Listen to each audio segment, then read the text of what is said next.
Hello students,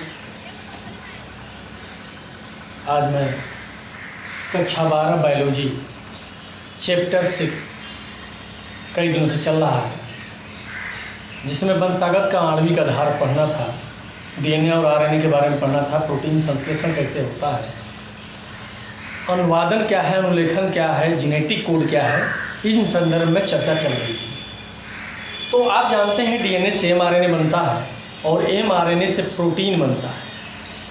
तो mRNA से protein जो बनता है वो कैसे बनता है, आगे चर्चा होगी, उसको अनुलेखन कहते हैं। तो जैसे ये एमआरएनए है तो इस एमआरएनए के ऊपर ये राइबोसोम आकर जुड़ जाते हैं, राइबोसोम, और इस संरचना को हम कहते हैं पॉलीसोम। जब ये राइबोसोम एमआरएनए के साथ जुड़ जाते हैं तो इसको पॉलीसोम कहते हैं और यह तैयार हो जाता है प्रोटीन संश्लेषण के लिए। अब प्रोटीन संश्लेषण के लिए आप जानते हैं एमआरएनए के ऊपर जेनेटिक कोड होता है और आनुवंशिक कोड होता है, और जैसा कोड होता है वैसा अमीनो अम्ल यहाँ पर आकर के जुड़ते जाता है, और जुड़ करके जब कई अमीनो अम्ल आपस में जुड़ जाएंगे तो उसी को पॉलीपेप्टाइड चेन कहते हैं और प्रोटीन बनता है।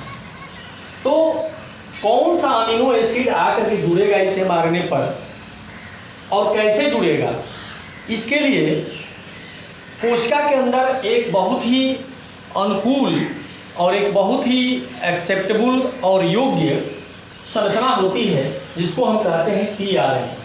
यह जो टीआरएनए है, जिसको कि हम अंतरण आरएनए कहते हैं या ट्रांसफर आरएनए कहते हैं, यह बहुत ही उपयुक्त एक संरचना है जो कोशिका द्रव्य से अमीनो अम्ल को ले करके और इस एमआरएनए तक पहुंचा करके पॉलीपेप्टाइड या प्रोटीन श्रृंखला का निर्माण करता है। कैसे अनुकूल है, तो इस संदर्भ में आपको बता दूं कि कोशिका के अंदर सबसे छोटा जो आरएनए होता है, आरएनए 3 प्रकार के होते हैं, बताया है, एमआरएनए, आरएनए, आरआरएनए और टीआरएनए। तो जो टीआरएनए होते हैं वो सबसे छोटे आरएनए होते हैं और ये कोशिका में पाए जाते हैं। इनमें इनकी खोज जो मॉडल मैंने ये चित्र बनाया है, इसको लीफ क्लोवर मॉडल कहते हैं, जिसमें 3 पत्ती जैसी संरचना है। ये देखें 3 रूप है, इसलिए 3 पत्तियां संरचना कहते हैं, लीफ क्लोवर मॉडल है, जिसको कि रॉबर्ट हॉली नामक वैज्ञानिक ने दिया था। रॉबर्ट हॉली ने लीफ क्लोवर मॉडल दिया और इसीलिए रॉबर्ट हॉली को नोबेल पुरस्कार दिया गया, क्योंकि बहुत बड़ी खोज थी। उन्होंने बताया क्या, उन्होंने बताया कि जो टीआरएनए होता है उस पर 3 लूप होते हैं। ये जो 3 लूप दिखाई दे रहे हैं, एक लूप ये नीचे आप देख रहे हैं, ये होता है जिसको एंटीकोडॉन लूप कहते हैं। ये करता क्या है, तो जो ये एमआरएनए है, एमआरएनए पर जो कोड होता है, मान लीजिए यहाँ पर कोड है हमारा AUG, ये 3 कोड है, 3 न्यूक्लियोटाइड मिल करके कोड बनता है, जेनेटिक कोड कहते हैं। तो ये एंटीकोडॉन है, इसके उल्टा इस पर कोडॉन लगे रहेंगे, इसलिए एंटीकोडॉन कहते हैं, और ये पढ़ लेगा इसको। यानी इसमें क्या होगा कि AUG है तो यहाँ पर, अब यहाँ A है तो A किससे जुड़ता है, नीम, तो यूरेसिल से। थायमिन U है, U किससे जुड़ता है, A से, और गुआनिन कैसे जुड़ता है, C से। तो यदि एमआरएनए पर AUG कोड है तो एंटीकोडॉन में उससे उल्टा ये कोड होगा और ये पढ़ लेगा इस कोड को, इसलिए कहते हैं ये एंटीकोडॉन लूप। और यही जाकर के कहाँ जुड़ेगा, इससे आकर के कोड से जुड़ेगा, इसको पढ़ लेगा, और जब ये पढ़ लेगा, जुड़ेगा, तो करेगा क्या कि जिस प्रकार का ये कोड होगा एमआरएनए के ऊपर, उसी प्रकार का अमीनो अम्ल को ले करके यह जो टीआरएनए है यहाँ पर ले आकर के जुड़ेगा और प्रोटीन श्रृंखला का निर्माण होगा। तो ये कौन सा ऐसी संरचना है इसके अंदर, आप देख रहे हैं कि वो अमीनो अम्ल को ले जाएगा। तो यहाँ पर देखिए कि एक्सेप्टर आर्म है, ये एक्सेप्टर आर्म है, ग्राही भुजा। तो जो अमीनो अम्ल है वह अमीनो अम्ल यहीं पर आकर के जुड़ेगा और ये जुड़ करके, और ये जो एंटीकोडॉन है इससे जुड़ेगा और अमीनो अम्ल इससे जुड़ करके ये कोशिका द्रव्य से लाएगा इसके पास। तो ये 3 लूप, एक तो हो गया एंटीकोडॉन लूप जो एमआरएनए पर स्थित कोड के अनुसार रहेगा और उसको पढ़ेगा उसको।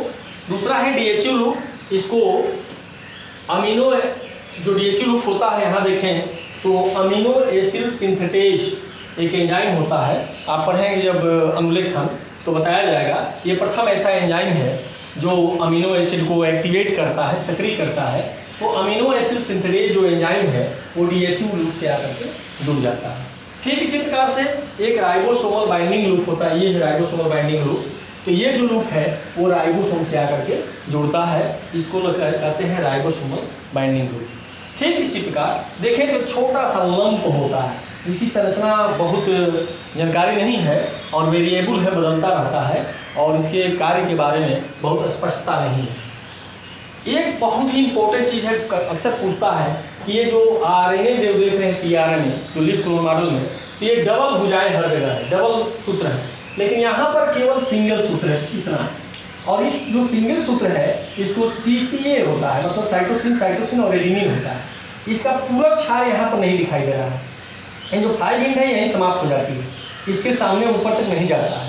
तो ये CCA एंड जो होता है 3 एंड पर होता है, तीसरे छोर पर, 5वें पर नहीं होता है, तीसरे वाले छोर पर CCA होता है, साइटोसिन एडेनिन होता है, और इसी आर्म पर आकर के अमीनो एसिड जुड़ता है। तो ये जो CCA एंड होता है 3 एंड पर, ये बहुत ही इम्पोर्टेंट बात है कि यह डबल सूत्र यहाँ नहीं होते हैं, बल्कि केवल सिंगल सूत्र होते हैं, तो जहाँ पर अमीनो एसिड आकर के जुड़ता है। तो आप समझ सकते हैं जो tRNA है वो कितना महत्वपूर्ण संरचना है, किसके लिए? तो अनुलेखन के लिए, ट्रांसक्रिप्शन के लिए। यानी DNA से mRNA बन गया, प्रतिलिपिकरण हो गया, लेकिन उस mRNA से कैसे प्रोटीन श्रृंखला का निर्माण होता है, इसको कहते हैं अंतरण या अनुवादन। और यह इस कार्य में जो उपयुक्त पदार्थ जो आवश्यक है, उपयुक्त संरचना जो आवश्यक है, वो tRNA है, जो आप यहाँ देख रहे हैं। लीफ क्लोन मॉडल जो दिया था रॉबर्ट हॉली ने, उसके अनुसार जिसमें 3 लूप, एक लंप और ये जो आर्म, छोटी सी आर्म है, भुजा है। तो ये कैसे उपयुक्त है इस कार्य के लिए आप समझ गए होंगे। फिर कैसे प्रतिलिपिकरण हो, वो अनुवादन होता है या अंतरण होता है, इसको हम अगले जो टॉपिक होगा, वीडियो होगा, उसमें इसको लेंगे और आपको समझाएंगे।